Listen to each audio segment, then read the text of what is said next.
There's the 8 o'clock reminder. It says I'm live. Good morning, y'all. Let's see if we clear that reminder away. I'll probably get a few more. Let's see. Make this screen smaller so that I can see part of it and still see what I need to tell you. Hi there, and welcome to This Day in History for December 16th. December 16th is the 350th day of the year in the Gregorian calendar, 351st in leap years, with 15 days remaining to the end of the year. Now, I hope you can hear me. I've got this new mic right here, and I'm not seeing many green dots there next to the microphone symbol, so I hope you can hear me all right. All righty. Had another very busy day yesterday and did not have time to edit a video, so we're going to go live. I actually thought about replaying one from a previous year, but this new mic sounds so much better, and I hope you can hear me.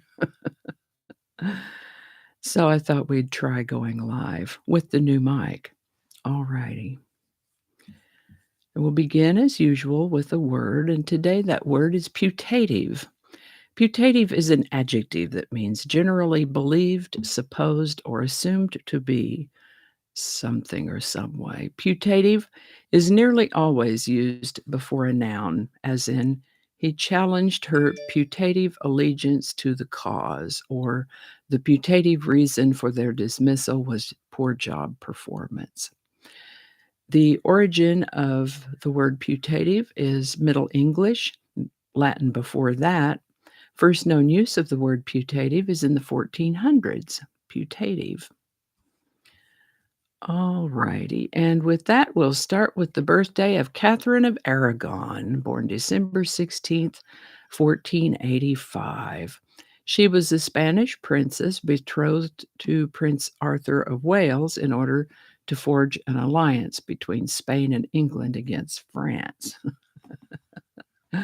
These European conflicts have been going on for a long time. They married when they were 15, but Arthur died just a few months later. The powers that were decided to see if they couldn't marry her off to Arthur's younger brother, Henry VIII.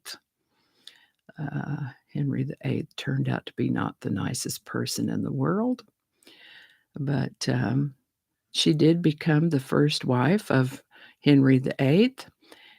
He had a wandering eye, though, and so in a few years, he became infatuated with somebody else and wanted to have the marriage annulled.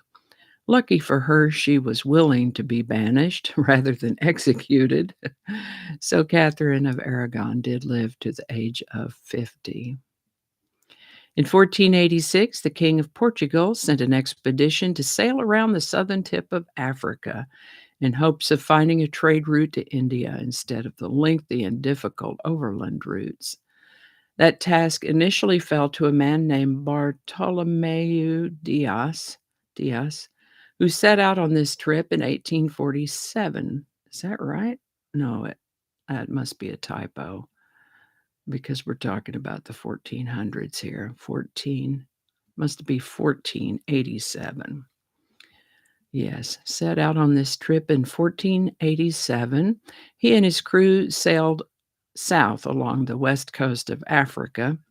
They made it around the Cape of Good Hope and the southern tip of Africa and were aiming back up the east coast of Africa. And I'm sure it was not an easy trip. And sure enough, his crew got a hatful of it. They refused to carry on. And the officers were unanimous in insisting they go back and return to Portugal. They got back to Portugal in December of 1488 after having been on the ocean for almost a year and a half. And while he did not make it to India, they did gain some useful information for future trips. And so it is that some 9 years later, when Vasco da Gama attempted a similar voyage in an attempt to find a sea route to India, on December 16th, 1497, da Gama and his crew passed the Great Fish River, where Bartolome, mouthful of name, where Bartolomeu Diaz and his crew had previously turned back to Portugal, and da Gama was the first European to reach India by sea. This is the birthday of Ludwig van Beethoven, born December 15th, 1770. Beethoven is considered to be one of the most influential composers of all time. He lived to the age of 53. Now, you've heard of the Boston Tea Party, haven't you? That was on December 16th, 1773. Members of the Sons of Liberty, disguised as Mohawk Indians, dumped hundreds of crates of tea into Boston Harbor in protest against the Tea Act. The Articles of Confederation and Perpetual Union was a document that had been drawn up, an agreement between the original first 13 states of the United States of America, and that document was to serve as the first Constitution. And it was on this day, December 16th, 1777, that Virginia was the first state to ratify those Articles of Constitution. On December 16th, 1937, Theodore Cole and Ralph Rowe attempted an escape from Alcatraz prison. Now, a few people back here on the mainland have said that they thought they'd seen the men post escape, but they are generally thought to have perished in the ocean. That's a pretty tough swim from out there. A song called Unbreak My Heart was written by Diane Warren and recorded by Tony Braxton. Released in October of 1996, it reached the #1 spot in the Billboard Hot 100 in December of 1996, which is where we find it on December 16th. It held that spot, that #1 spot, into January of 1997, #1 for a total of 11 weeks.